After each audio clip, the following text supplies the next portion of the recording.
There's a moment you've probably lived through without ever giving it a name. A moment where you were sitting in your car, in a parking lot, 15, 20, maybe 30 minutes early, watching the minutes crawl across the dashboard clock and pretending to scroll your phone so you don't look too eager. And somewhere in that waiting, you told yourself something quiet, something you wouldn't say out loud. You thought, "I'm early again." And maybe you laughed at yourself. Maybe you rolled your eyes. Maybe something inside you tightened, just a little, because you know it's not an accident. Being early is interesting. It looks like a small habit from the outside, polite, responsible, such a good thing. But if you live inside it, you know it's not just about being good. It's about psychology. It's about emotion. It's about identity. But almost no one stops to ask what's going on inside the person who is consistently 10, 15, 30 minutes ahead. Because patterns don't build themselves. Something builds them.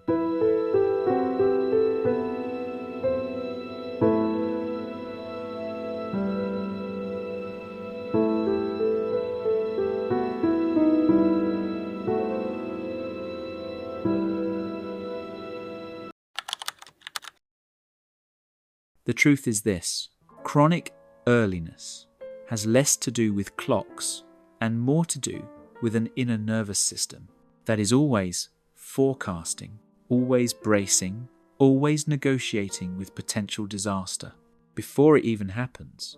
Some people move through life as if time will stretch to fit them. Others move through life as if time is always about to collapse. The ones who are always early often live in that second group, even if they look calm on the outside. If you really want to understand them, you have to imagine what their day feels like from the inside out. Picture this. Someone looks at their calendar and sees a meeting at 3. Their brain does something quietly automatic. It doesn't say, "I need to leave at 2:45. It says, "What if there's traffic? What if I can't find parking? What if I get lost? What if something goes wrong?" So 2:45 becomes 2:30. Then 2:30 becomes 2:20. They start planning not for what will probably happen, but for what might possibly go wrong. It's not dramatics. It's a nervous system that has learned to prepare for impact.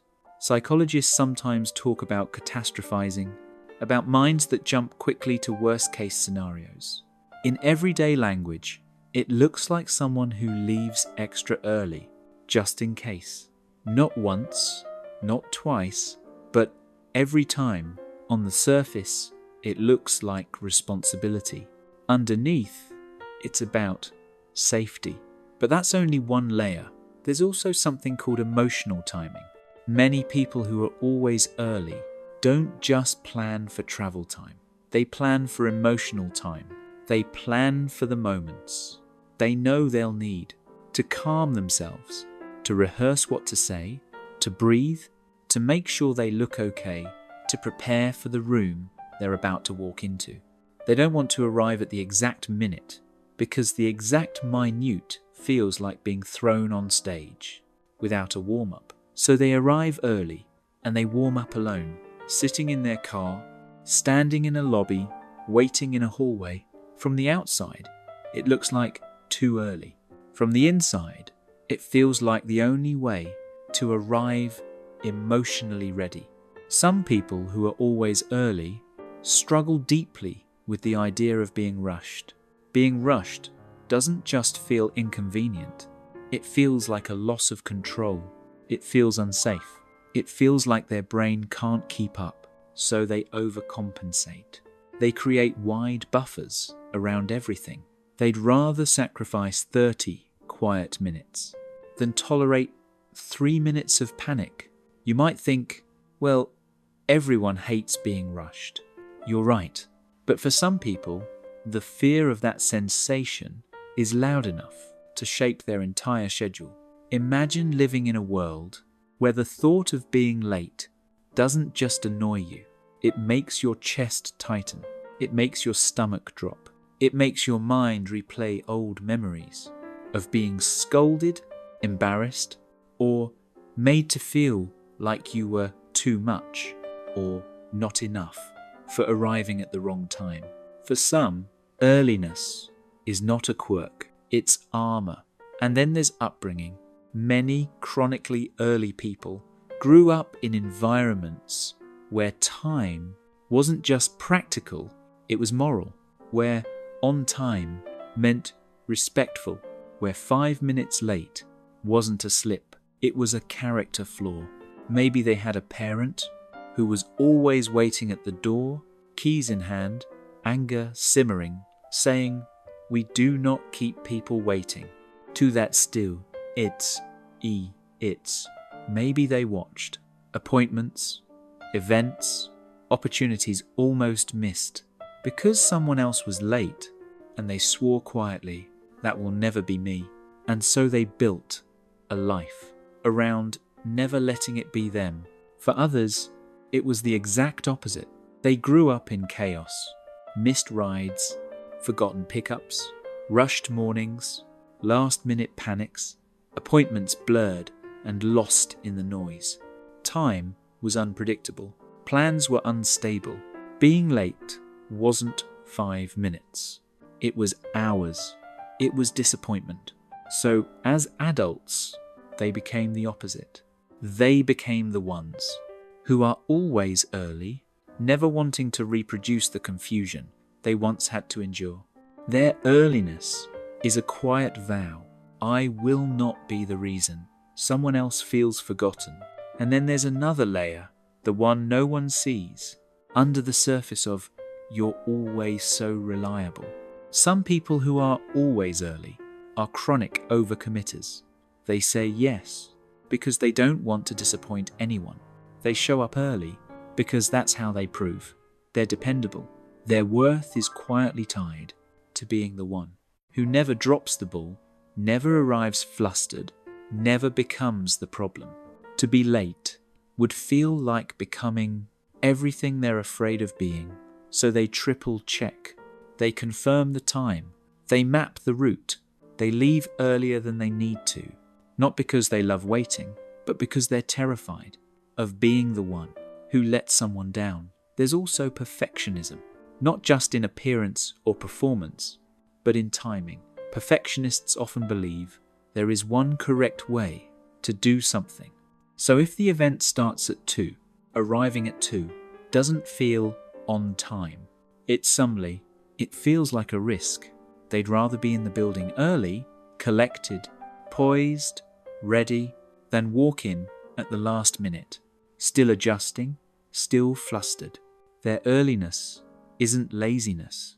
It's extra effort applied to the thing no one sees as a performance, their arrival. And yet, being always early comes with its own hidden cost.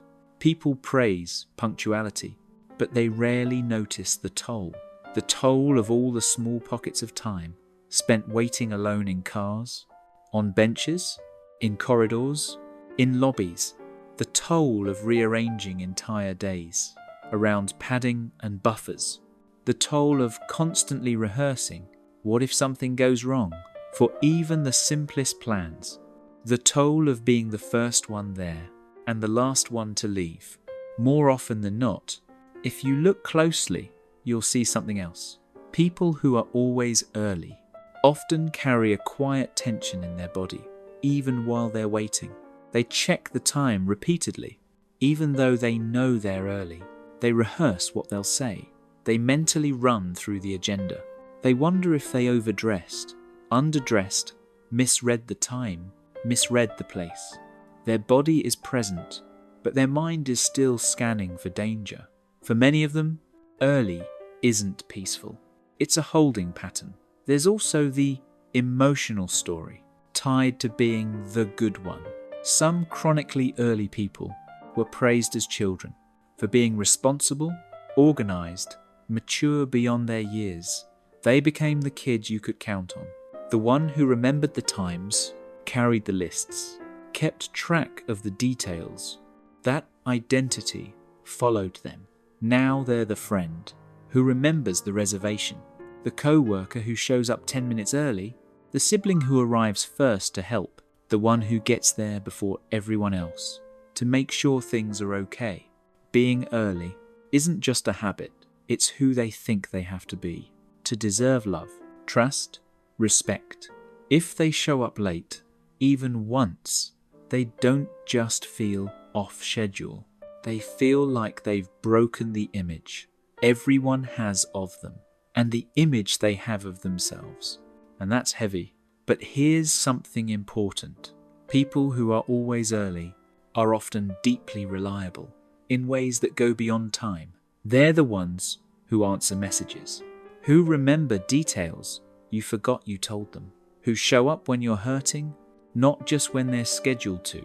They're the ones who arrive early to support, to set up chairs, to help clean up, to make things smoother for others, without asking for credit. Their earliness isn't just about fear. It's also about care. They care about not inconveniencing others. They care about not being a burden. They care about honoring commitments. But time doesn't measure intention. Time only measures when you arrive. So they become known as the early one, and the complex emotional story underneath stays invisible. If you peel one more layer back, you'll find something else. Many people who are always early have a distorted relationship with future time. They don't assume they will have extra time later. They assume the opposite. They assume things will take longer. They assume delays will happen. They assume something could go wrong. Their minds live in micro-caution.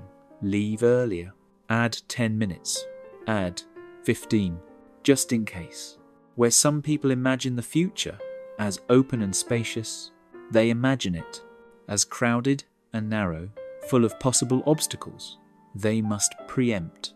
So they live ahead of themselves, always a little early, always a little braced. And yet, for all their preparation, they rarely feel fully relaxed, because being early doesn't erase the anxiety that sent them there. It just moves that anxiety into the lobby, the parking lot, the hallway, the quiet corner where they wait. Now here's the part most people never talk about. Being always early can create its own form of exhaustion. It means carrying the mental load of time for everyone. The early person is often the one checking the time for the entire group. Should we leave now? We're going to be late. We should have left 10 minutes ago. They become the human alarm clock, the walking reminder, the one who is on it, so everyone else doesn't have to be. And that role, quietly, can be tiring, because beneath it is a fear. If I don't manage this, everything will fall apart. Or, at the very least, I'll be blamed if it does. But something powerful happens when someone who is always early begins to see their own pattern clearly. When they realize that their earliness isn't just a preference, it's a story about responsibility, about safety, about control, about fear, about worth. They begin to notice how much of their time is spent on standby, waiting for life to catch up to when they arrived. They see how often they treat their own schedule as negotiable while treating everyone else's as sacred. They see how quickly they'll give away 30 minutes to avoid 5 minutes of discomfort. Understanding this doesn't magically change the habit, but it opens a door. Instead of telling themselves, I just have to relax, they can ask, what am I afraid will happen if I'm simply on time? Instead of judging themselves for their earliness, they can get curious about the belief underneath it. Who taught me that being early is the only way to be good? Where did I learn that any hint of lateness means I'm irresponsible, disrespectful, not enough? Why does waiting alone feel safer? than trusting that I will still be okay. If something runs a little behind, awareness is where the story begins to shift, not into carelessness, but into balance. For some people, that shift looks small at first, leaving 5 minutes later than they normally would, just to see that nothing explodes. Allowing themselves to arrive 10 minutes early instead of 30 and realizing the world doesn't fall apart. Checking their calendar and blocking time for themselves with the same seriousness they give to everyone else's plans. Saying no to one commitment instead of trying to squeeze in 3, protecting their own energy with the same dedication they use to protect other people's time. Slowly, they start to understand something vital. The goal isn't to stop being thoughtful. The goal is to stop treating themselves as the only person who has to pay for everyone's comfort with their own time. They learn to differentiate between genuine responsibility and reflexive over-responsibility, between planning wisely and living permanently braced, between being prepared and being quietly afraid. And something subtle shifts in how they relate to time. They no longer see it only as a test they can fail, but as something they can share between themselves and others, between their needs and other people's expectations. They begin to ask, what feels respectful both to them and to me? And then, in some ordinary moment, it happens. They arrive on time, not 20 minutes early, not anxiously waiting outside, not circling the block, just on time. And instead of feeling panic, they feel something else, grounded, present, human, not because they forced themselves to become someone different, but because they finally understood why they were always racing the clock in the first place. They learned that they can still be reliable without using fear as the fuel. They can still be considerate without sacrificing every spare minute. They can still care deeply and also let themselves breathe. In the end, people who are always early aren't strange. They're human beings whose nervous systems became guardians of time. They are the ones who try to keep the world from slipping into chaos, often without anyone asking them to. They are the ones who show up, who remember, who prepare, who care. And when they finally understand their own relationship with time, something beautiful happens. They stop living 10 steps ahead of themselves and begin to walk with time instead of against it. Not lagging behind, not sprinting in front, just moving side by side, moment by moment, with a little less fear and a little more trust. In the clock, in the world, in themselves,